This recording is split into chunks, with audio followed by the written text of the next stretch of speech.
Hello, welcome to Values, Virtues, Ethics and Morality. I am Mangela Pillay, and it is my pleasure to have in the studio with me Sister Denise, who has been with Brahma Kumaris for over 40 years practicing Rajyoga Meditation. Today's topic is morality and shame, and the purpose of this show is to introduce people to the idea of taking a deeper look at themselves so that they could re-examine their own conscience, look at their moral compass, re-evaluate their own ethical standards, and ask themselves the simple question, is the way you're functioning working for you? We find in most situations people do wish to do the right thing, however, they still find themselves in a position of acting against their conscience. As you can see from the Grecian theme at the back, the format of today's show is called Socratic Dialogue, which means putting a series of questions to somebody in order to elicit a universal truth. So, Sister Denise, thank you very much for joining us today. And as usual, it's wonderful to have you with us in the studio. Thank you. Thank you. So tell us, morality and shame. It's very linked, isn't it? Well, it is. It is. And it's also linked with the idea of prejudice, because to shame a person, how you do that is by telling them something that you hold to be true, but which isn't necessarily true. For example, in a culture where in school people should be interested in science and preparing themselves for business, if that school student is artistic and the moral authority people think that being artistic is bad, is sissy, then they will shame that person by telling them, look, normal people are not sissy, normal people don't like the arts, there's something wrong with you because you like beauty, you should be more interested in being aggressive, making money, making your mark, and they will shame that person, and actually they will be sort of unable to pursue their career of choice because of that shaming, and they'll be forced to do something that they're not good at, and then they'll be shamed for that because how come you're not good at this? There's something wrong with you. Do you see what I mean? So yes, I do.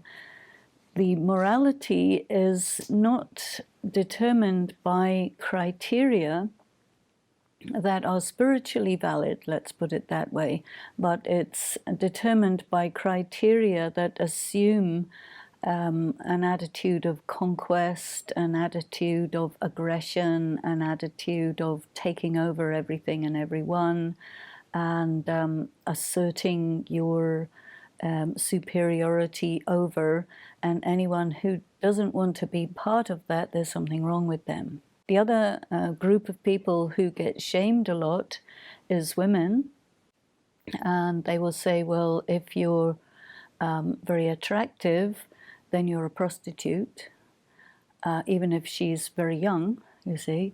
If a man is attracted by a woman because she's beautiful, and then he will very often shame her for that, to make her the cause of his disturbances inside.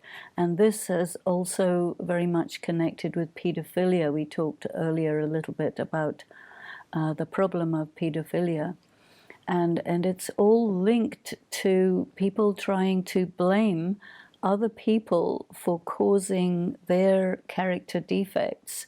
and an unwillingness to say that, no, I have a character defect, and the other person who is triggering my negative behavior is absolutely innocent. They wouldn't do that. They will shame that person because they cannot bear to be what they are in terms of their character defects. So shaming is a very good way to avoid taking responsibility, but at the same time is extremely damaging to the person, you know. I noticed that in certain cultures, if a woman happened to be a victim of a crime, she's meant to feel ashamed because she was a victim. What's up with that? Well, it's again part of the prejudice against women, you know. Women are supposed to be something which is not human. And then if she is raped, for example, well, you asked for it. You see, and then if you look at the actual circumstances, that person is not doing any different from anybody else. But you see, it's an unwillingness to take responsibility for the activities of those who are like you see, because you could be one of them. But if the other person is a victim and you say that, well, it's your fault or you deserve it or whatever, then it exonerates the group to which that person belongs, you see. There are individuals who carry with them a deep sense of shame due to the reasons that you just articulated, but also childhood neglect, childhood trauma, being dumped by a partner, and or some religious-based shame. How does one recover from that? How do you come back from that? And could you take us through the steps of removing the feelings of shame from within? The feeling of shame begins at a very young age, where the child is absolutely vulnerable and takes in, as if the adult moral authority is telling the truth. The child considers these adult moral authorities to be not less than God, you know. And so it goes in, they're defenseless, and they will always doubt their own inner voice. From psychological point of view of child development, that child's personal development stops at the point of that shaming. So they will always be emotionally immature because their development is totally arrested by that behavior. And the adult population believes that this kind of behavior is normal. Well, it's very common, but it doesn't make it okay. And they deny that it has such a negative effect, so that the beliefs that the conventional morality has conveyed to the adult population, which is carried generation after generation after generation, are very hard to shift. And very often those adults who have those beliefs were shamed in their childhood for various reasons, and then they believe that it is good to be shamed because the adult moral authorities are good people, therefore they themselves are bad people, so the only way to become good is to become like the people who do bad things but who are classified as good. And it becomes very intricate, very twisted, and very, very difficult to change. So the actual steps for coming out of it, a person, to help a person out of it, has to be an extremely skilled and well-trained psychiatrist or psychologist, and they have to put in a huge amount of effort. They also have to do that therapeutic work with the entire family, because if it's only the individual, it doesn't work. So then the whole family has to reassess their fundamental beliefs And then that family becomes isolated from the rest of society, which means you then have to take your therapeutic work to a much wider entire society level, which means it's really educating society, and that means there has to be a paradigm shift. And to educate society, I think we could make a comparison that in South Africa, where you come from, for many, many decades, the system of apartheid was in place. And I don't know how long it was there. Do you know? 40 years? So 40 years can be like 2 generations. And in Russia, for example, communism was 70 years, which was about 3 generations. So you have these entire generations who are taught, trained through the state, through the education system, through the media, etc., that such and such an attitude is correct and moral. And then anybody who objects to it, they're terrorists, they're antisocial, they're bad, and they deserve to be incarcerated, tortured, whipped, killed, shamed, blamed, etc. And then this struggle to restore something which is much more spiritually based happens at great cost. There is a huge amount of trauma which endures for many years. Because even if you look at the system of apartheid in South Africa, though it is no longer legally enforced, but it's socially enforced. You see, so that propaganda of apartheid is still there, and there are so many people who will maintain the attitudes, you see, and they will do behaviors which reflect that attitude, which are hurtful, harmful, and so there is an economic apartheid, even though there isn't a legal apartheid. So it's just as effective, you see.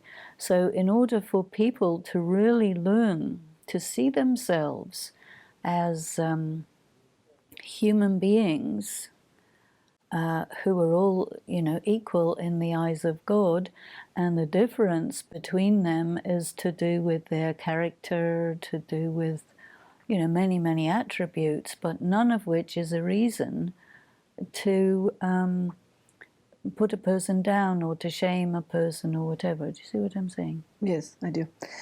So Denise, I once heard it said that if somebody experiences a trauma, is traumatized, that trauma becomes part of their identity. Oh, yes. And can one come back from that if it happened when one was a child? Can one come back from that if it happened as an adult and it's a very deep-seated trauma? Because I'm thinking in the context of this topic where you somehow feel, we play the songs in the mind.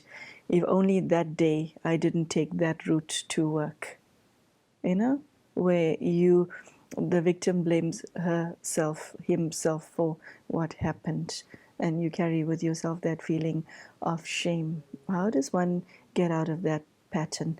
That's the first question. The second one is, you mentioned that one needs to see a good psychologist or psychiatrist to get to the bottom of things. There are many people who are watching this show that do not have the finances or even the resources that you just mentioned. So my second question to you is, if one has only this program as a resource, okay, how does one do self-work to recover from this all-pervading sense of shame? And I'm referring to the type of shame where you feel horrible to even be in your own skin. You want to jump out of your own skin. I feel that the trauma is not a single event, but it's a whole series of setups that enable that single event to occur. So that the trauma is not just the event, but all of the things that lead up to it. So the trauma begins with social attitudes, which permit the event to take place. You see, I don't feel that the traumatic event is in isolation. And I also think that it's not going to be just one event. It's going to be a series of events in which there may be one particularly dramatic event that is the identified trauma. But I really don't think it's just like that. There's a whole set of things to do with it. Now, the community of the therapeutic community doesn't have the adequate education or the time, and certainly not the financial reward to enable society as a whole to actually work through this through the system of widespread therapy. So I feel that it has to be done through education. And what that means is whatever kind of education you use, say if we look at this television program, is just a single little candle in a big, black, dark night. It's a very powerful image. But at the same time, anybody who wants to be an instrument for change is essentially starts like that, a single little candle in a big, black, dark night, and then, you have to persist. And I again refer to the statement of Schopenhauer that when you want to bring in change, the first thing that'll happen to you is you'll be ridiculed. The second thing that happens if you get through that is you'll be strongly opposed, maybe even violently opposed. And then if you can get through that, the third stage, which comes way down the line, is whatever you say becomes mainstream, which means that the power of persistence and the bravery required to stand up to all the opposition is really a key factor. As you speak, Malala's face comes to mind, the world's youngest Nobel laureate. Yeah, she epitomizes that for me, what you just said. She does, but she's an extremely unusual girl, and she had very substantial support from her father, who risked a great deal. I think if she hadn't had that support from her father, it would not have been possible for her to get as far as she has got. So, I mean, acting totally alone is really difficult, but as soon as you start to have a few people who really do give their support, then you can generate enough power to actually withstand the general opposition that you will get. And this is why I think it's very important to come away from being isolated. Isolated, socially isolated, or any other type of isolation? Well, socially isolated. One of the problems for women, for example, in many cultures is they're kept within the four walls. And there are some cultures where the women can move through the town across the rooftops, but not in the streets, because if you're in the street, then you're automatically a bad person. You have to be escorted by a relative, a male relative. And so because of these ideas that are fixed in the culture, any woman who is not with bodyguards must be a bad person, you see. And that attitude is propounded by the leading moral authorities, usually religious authorities. And they are the ones who teach the society the attitudes they should have. And then the issue comes that what I would call spiritually correct comes in pretty strong opposition with what is religiously correct. And then you have to really see, how is it possible that something spiritually correct would be so opposed by the conventional religions or the conventional legal system, you see. So here we are touching very sensitive areas, you see, because a person who is a religious authority says, well, I'm backed up by God, you see. But then who decides what God is? You see, because God is so subtle. If you are strong enough and you're supported by enough conventions, rituals, scriptures, traditions, you make people afraid to go against you. And so then the purity that is represented by God is becomes, in a sense, irrelevant. And so here is where we touch on very sensitive area. I like the term that you mentioned, spiritually correct. It's a fresh terminology. Sister Denise, I once read something by Khalil Gibran which stated that before one conquers the one that one fears, one is to conquer fear in one's own heart. Does shame work on a similar principle? Well, the thing with shame, which is so devastating, is that it's almost like a chip is implanted into that soul. Like, they put viruses in computers. It's like that. And it completely wrecks the capacity of the soul to develop properly. So fear, you can deal with fear, but shame is much deeper and much, much more difficult to deal with because it's artificially implanted negativity. And yet there's something within the human spirit that fights against it if it's false. Is it there not? I think that it can be so damaging that a person doesn't even realize that it's been put into me from outside. They think it's me, you see. So the first thing you have to do, which is why the therapeutic community is relevant in this, is you have to look at the original moment where that shame was introduced, you see. And the difficulty for a child who is shamed by their mother or their father is it's very difficult for a child to say, my mother has abused me, because it's better to be abused than to be alone. If you say, my mother, my father abused me, it means you're totally alone. And you remember you told me a story about a baby who was abandoned in a field? Well, that's what shame does. It says you have no value as a human being, and because of that reason, you are abandoned, rejected, and classified as no good. Call me naive, but I feel that a human being can come back from anything. I think so, theoretically.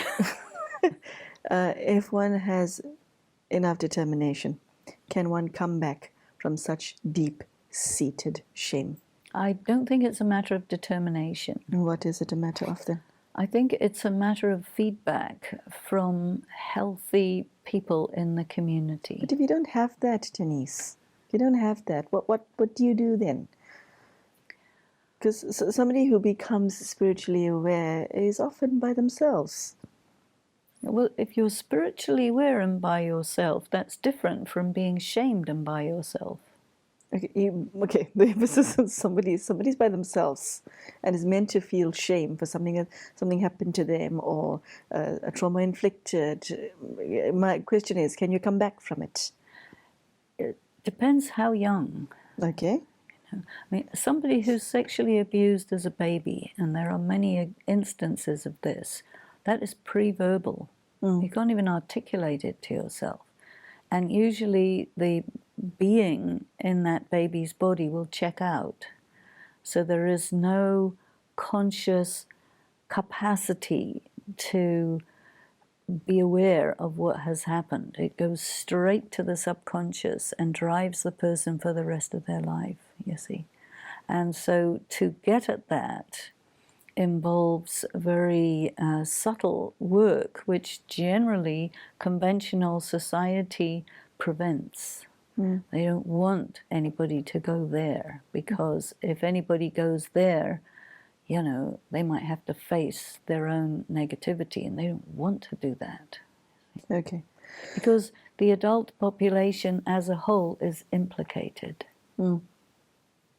And as soon as you start to suspect that you're somehow implicated in a human suffering that is outside of your control or beyond you, that is such a horrible feeling inside that you'll do anything to prevent that ever coming to the surface.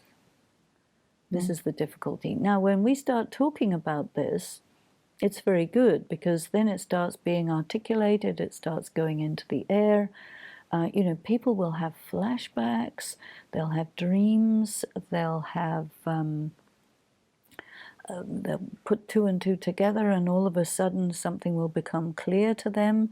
And then if that happens to a person, which it does, you know, then they've got some anchors to hold on to say, you know what, this happened. And everybody around them will say, no, I was with you at that time, nothing ever happened. They're lying, you see.